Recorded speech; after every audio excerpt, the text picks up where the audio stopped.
Deməli, bugün maraqlı bir podkast dinləyirdim və o podkast nəticəsində bir fərqindəlik, aydınlanma yaşadım münasibətlər barəsində və düşündüm ki, bu video çəkməliyəm. Yığışın maraqlı söhbət var. Deməli, münasibətlərdə ümumiyyətlə sosial mediada falan yəqin ki, qarşınıza çox çıxır ki, mənim partnyorum narsistdir. Xüsusən də qadınların bəylərə yapışdırdığı etiketdir ki, mənim həyatımda olan şəxs, münasibətdə olduğum insan narsistdir. Çox egoistdir, çox soyuqdur. Əslində bu kimi davranışlar narsist deyil də, bir çox hallarda qaçınqan bağlanma tipinə sahib insanların göstərdiyi davranışlardır. Belə deyək, biraz burada kökə getsək və dərinləmə izah edəsi olsam, bizim bəylər ümumiyyətlə bir növ belə deyək də, bəylərin əksəriyyəti, çoxu deyil təbii ki, qaçınqan bağlanma tipinə sahibdirlər və hansı ki, münasibət qurmaqda, bağ qurmaqda çox çətinlik çəkə bilirlər. Bu da təbii ki, onların uşaqlıqda aldığı emosional yaralardan irəli gəlir ki, yəni travmalardan irəli gəlir ki, onlar üçün bağ qurmaq o qədər də güvənilir bir növ belə deyək də yer deyil və ya da ki, ola bilər ki, məsələn, yetkin vaxtda məsələn münasibət qurub və münasibət qurduğu insanın alınmayıb, orada hər hansı bir növ onu yaralayan məsələlər yaşanıb və o artıq bir növ özünü qorumaya alaraq qaçmağa başlayır münasibətlərdən. Və bir çox hallarda, yəni bir növ belə deyək də, bu tip insanlar üçün, yəni bəylər üçün, təbii ki, xanımlarda da var qaçınqan bağlanma tipi, amma daha çox biz bəylərdə rast gələ bilirik ki, onlar üçün çətin olur münasibət qurmaq və münasibətdə həddindən çox soyuq ola bilirlər, münasibətdən qaça bilirlər və ya da ki, həddindən çox məsələn sorğu-suala tutulmağı çox sevmirlər və ya da ola bilsin ki, məsələn ciddi bir münasibət düşünməyə bilirlər. Məsələn, münasibətdə sadəcə yəni yüngül, yəni bir neçə gün bərabər olmaq və ya da ki, bir neçə ay bu şəkildə qururlar və təbii ki, biz qadın təbiəti üçün bir növ vacibdir ki, biz güvənə bilək, yəni özümüzü təhlükəsiz güvəndə hiss eləyək və bizim üçün bağ qurmaq çox önəmli olduğu üçün, çünki qadının bir anlam arayışı var həyatda, bir növ anlamlı, mənalı şeylərin içərisində olmaq istəyir. Bu işdə ola bilir, yəni münasibətdə də həmçinin özünü göstərə bilir ki, yəni bizim təbiətimiz etibarilə biz anlam, məna axtarırıq və təbii ki, bəylər də ola bilir ki, məsələn onlar da bir növ öz yarını tapmaqda çətinlik çəkə bilirlər. Amma daha çox məsələn biz rast gəlirik ki, bundan daha çox əziyyət çəkən qadınlar olur ki, onlar bir növ hər hansı bir problem, məsələ olduqda daha çox kökünə getmək istəyirlər, daha tez həll istəyirlər, amma bəylər bir qədər bu şəkildə olmaya bilir və dolayısıyla bəzi davranışlar var ki, və eləcə də bir çoxumuz ümumiyyətlə kişi psixologiyasını və qadın psixologiyasını bilmədiyimiz üçün münasibətləri də normal şəkildə və düzgün şəkildə qurmaya bilirik. Burada yəni bu nüansı da qeyd etməliydim.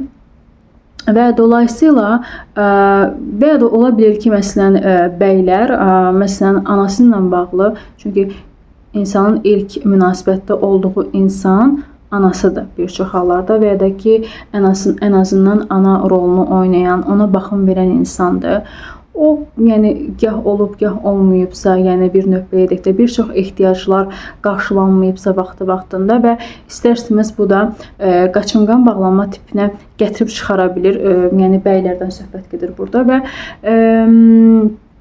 bilirsən burada nə baş verir? Yəni bəzən ola bilər ki, bəylər də içlərində analarına qarşı və ya da ki, baxım verənlərinə qarşı bir aqressiya duya bilirlər və bu aqressiya əgər vaxtında öz terapiyasına daşınıb həll olmayıbsa, həllini tapmayıbsa, bu pasiv aqressor şəklində münasibətdə özünü göstərə bilir ki, və bir çox hallarda qadınların narsist adlandırdığı insanlar pasiv aqressor ola bilirlər. Yəni analarına qarşı olan o nifrəti, kini, aqressiyanı partnyoruna proyeksiya edə bilir, daşıya bilir və bu da ona gətirib çıxarır ki, münasibətdə soyuq, emosional olaraq əl çatmaz və ya da ki, həddindən çox aqressiv davranışlar ola bilər və ya da ki, məsələn ola bilər ki, hər şey qaydasındaykən birdən-birə çıxıb gedə bilər. Bu kimi hallarla rastlaşa bilir xanımlar və düşünür ki, mən narsistlə bərabər olmuşam. Yəni dediyim kimi, əslində bu narsistlik adlandırılan şeylər, yəni narsistlik davranışlar var, hər birimizdə var bu, amma bu narsizm deyil. Bir çox hallarda, yəni bunun kökü gedir ana ilə bağlı məsələlərə və bu da təbii ki, özünü bağlanma şəklini göstərir ki, hansı ki, bağlanma tipi olaraq daha çox qaçınqan olur, soyuq olur, yəni emosional olaraq əlçatmaz yəni əlçatmaz ola bilir. Bu kimi elə bil ki, sifətlərdə, bu kimi formalarda özünü göstərə bilir və dediyim kimi, bir çox bəylərdə də anasına qarşı pasiv aqressiya yatır. Hansı ki, yəni aqressiya yatır və aqressiya ifadə olunmadığı üçün, çıxarılmadığı üçün normal olaraq da bu daşınır öz şəxsi münasibətlərinə və şəxsi münasibətlərdə, yəni münasibətlərdə olduğu xanımlara pasiv aqressiya şəklində özünü göstərə bilir və bir çox hallarda qadınların narsist bəy dediyi əslində bu qavram da, yəni kavram da buna gəlib çıxır. Yəni belə. Bunu deməliyəm ki, münasibətlərdə olduğumuz insanın hər hansı bir yarasının olması bu bizim məsuliyyətimiz altında olan bir şey deyil. Amma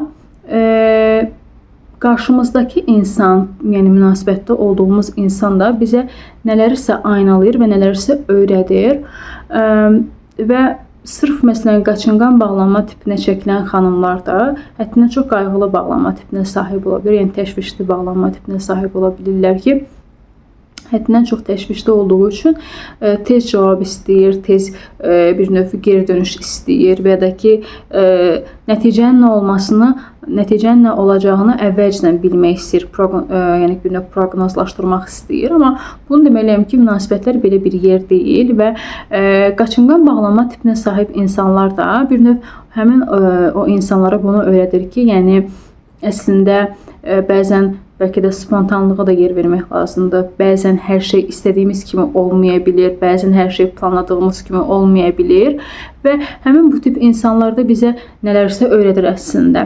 Yəni bir növ bu vəziyyətə öyrədici bir yerdən də baxmaq vacibdir deyə düşünürəm və eləcə də dəyərlidir.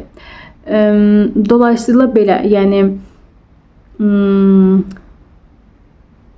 demək istədiklərim bu qədərdir. Yəni düşündüm ki, bu haqqda danışmalıyam. Çünki həddindən çox, yəni sosial mediada belə həqiqətə uyğun olmayan, uydurulmuş fikirlər həddindən çox var və düşünürəm ki, sən həqiqəti bilməlisən ki, partnyorumun vəziyyətini biləsən. Təbii ki, partnyorunla münasibətə davam edib etməmək sənin qərarın və sənin məsuliyyətindir.